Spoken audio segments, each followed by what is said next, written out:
virus Epstein-Barr y la patogénesis del linfoma. El herpesvirus humano tipo 4 o virus Epstein-Barr es un tipo de virus perteneciente a la familia gamma Herpesviridae, el cual presenta cierto tropismo por los linfocitos B específicamente, aunque también se puede presentar en las células T natural killer y epiteliales. El Epstein-Barr fue descubierto en África, también conocido como la forma endémica o de alta incidencia del linfoma de Burkitt. Hace 20 años fue clasificado como carcinógeno de tipo 1, porque durante la infección latente expresa diferentes proteínas o microARN con capacidad oncogénica, por lo que las células infectadas tendrían el potencial de desarrollar cáncer. Sin embargo, también se demostró que el Epstein-Barr infecta asintomáticamente a la mayoría de la población adulta y niños en el mundo. Sin embargo, en adolescentes y jóvenes puede ser sintomática, provocando así la mononucleosis infecciosa, o también conocida enfermedad del beso. El Epstein-Barr se transmite de persona a persona por contacto con la saliva, por la sangre, contacto sexual, los trasplantes o la vía perinatal. En la infección primaria, el Epstein-Barr infecta a los linfocitos B de la mucosa orofaringea, posiblemente después de un estallido transitorio inicial de replicación del epitelio. La forma en la que el virus llega allí puede explicarse por dos modelos.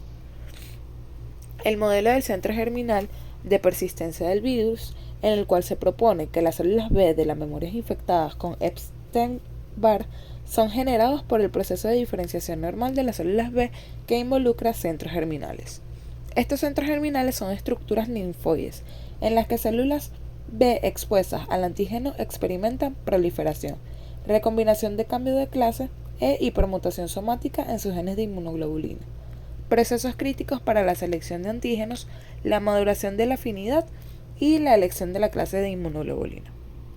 También tenemos el modelo de infección directa, en el cual las raras células que expresan EBR aisladas de los centros germinales de los pacientes con mononucleosis infecciosa han demostrado ser portadores genes de inmunoglobulina mutados somáticamente, sin evidencia de la diversidad interclonal. El virus es regulado por mecanismos epigenéticos y ha evolucionado para aprovechar la maquinaria epigenética de la célula huésped, establecer una infección latente y posteriormente avanzar a la fase productiva del ciclo lítico. Durante este proceso, el virus inmortaliza a la célula, estimula la proliferación, induce la expresión de BCL2 y favorece la evasión de la apoptosis y la respuesta inmune. Los linfocitos B con infección latente dejan de proliferar, forman centros germinales y se diferencian a linfocitos B de memoria, que contienen genoma de Epstein-Barr en forma de episomas y expresan determinadas proteínas latentes de la membrana, las LMB, proteínas de localización nuclear o antígenos nucleares, que son las EBNA, y dos microARN, las EBR1 y EBR2, dependiendo del programa de latencia en el que se encuentran. La latencia tipo 1 se expresan predominantemente EBNA1, EBR y BARF, como en el linfoma de Burkitt. En la latencia tipo 2 se presenta cuando el Epstein-Barr infecta linfocitos B primarios y se expresan principalmente EBNA1, LMP1, 2A y 2B. Por ejemplo, en el linfoma de Hodgkin y el linfoma de células T o natural killer. Y la latencia tipo 3 se presenta cuando expresan todos los genes latentes. Este patrón se encuentra típicamente en enfermedades linfoproliferativas post-trasplantes asociadas al Epstein virus, linfomas asociados con el SIDA y líneas celulares linfoblastoides. El linfoma de Burkitt. Este linfoma tiene tres tipos. Tenemos el linfoma endémico, el linfoma esporádico y el linfoma asociado a la inmunodeficiencia. Este linfoma es altamente agresivo y se suele presentar en localizaciones extraganglionares o leucemizados. El linfoma endémico aparece en África, donde representa la enfermedad maligna más frecuente de la infancia. La mayoría de los casos del linfoma de Burkitt endémico se asocian al Epstein-Barr. La mandíbula y otros huesos de la cara son el lugar de presentación en el 50% de los casos. El linfoma de Burkitt esporádico Esta variante no tiene ninguna predilección geográfica, afectando así a enfermos de todo el mundo. Sin embargo, la incidencia es baja y supone del 1 o 2% de todos los linfomas. No obstante, constituye el 30 al 50% de todos los linfomas de la infancia. La mayoría de los casos se presenta en forma de masa abdominal. Tan solo un 15 a 20% de los casos se muestra la presencia del Epstein-Barr. Y tenemos los linfomas asociados a inmunodeficiencia, en el cual, en este caso, la localización ganglionar es frecuente, así como la infiltración de la médula ósea.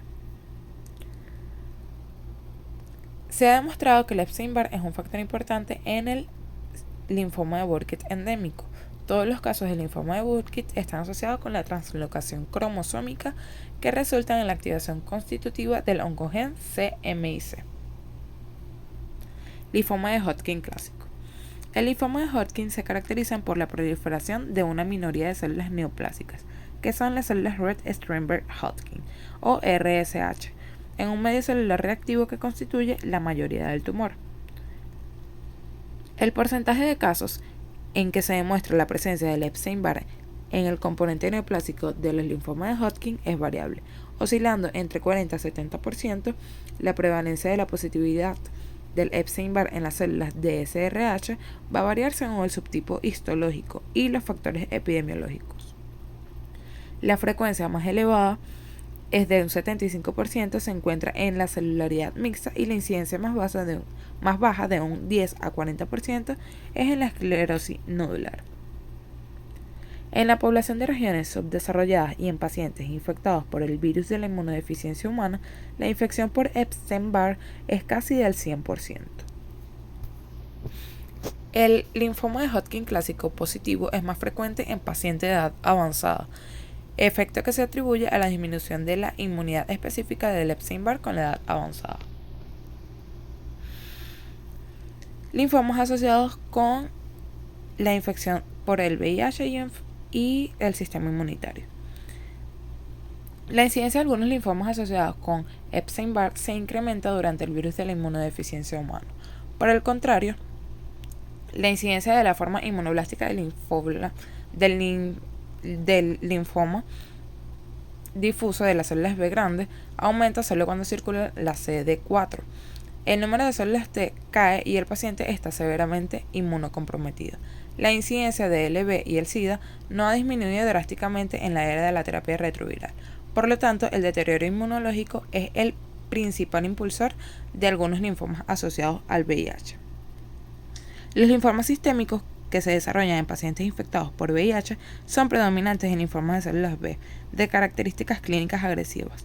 Es habitual la presentación extraganglionar, el estado de diagnóstico en estadios avanzados y con frecuente presencia de signos de afección sistémica. El síndrome proliferativo post-trasplante de Epstein-Barr positivo. Este se conoce como síndrome linfoproliferativo post-trasplante a un aspecto de lesiones que abarca desde la proliferación linfoide atípica de un verdadero linfoma, que se produce como consecuencia de la inmunodepresión, de recepción de órganos sólidos o de un trasplante alogénico de progenitores hematopoyéticos. Las características clínicas del síndrome del linfoproliferativo post-trasplante son variables y depende del tipo de inmunodepresión del órgano trasplantado y tipo morfológico. Estos trastornos pueden producirse en alguien que ya tenía el virus de Epstein-Barr en los siguientes casos: una persona que recibe un trasplante y se reactiva el virus de Epstein-Barr en el que ya era portador, o se reactiva en el paciente del virus de Epstein-Barr del donante del trasplante. También los trastornos linfoproliferativos post-trasplante pueden surgir si el receptor de trasplante se infecta por primera vez con el virus de Epstein-Barr a través de alguien con quien estuvo en contacto después de haber sido recibido el trasplante. También tenemos los linfomas de células T o células natural killer, en el cual el 40% de los linfomas periféricos contienen células infectadas por el Epstein-Barr. Estos van a expresar los EBR y los LMPI. Característicamente, en los linfomas solo una pequeña proporción de las células neoplásicas está infectadas por el virus. El linfoma T extraganglionar de tipo nasal se asocia estrechamente con el Epstein-Barr. El hecho en el que este tipo de procesos linfoproliferativos se detecte infección clonal y se observe expresión de LMP1 en algunas células neoplásicas sugiere que el Epstein-Barr puede ser un papel patogénico precoz. Se caracteriza por un infiltrado angiodestructivo con necrosis tisular asociada. Este linfoma tiene una mayor prevalencia en Asia, México, América Central y Sudamérica. Se suele localizar en la cavidad nasal, nasofaringe, paladar, tejidos blandos, tractos gastrointestinal y testículos.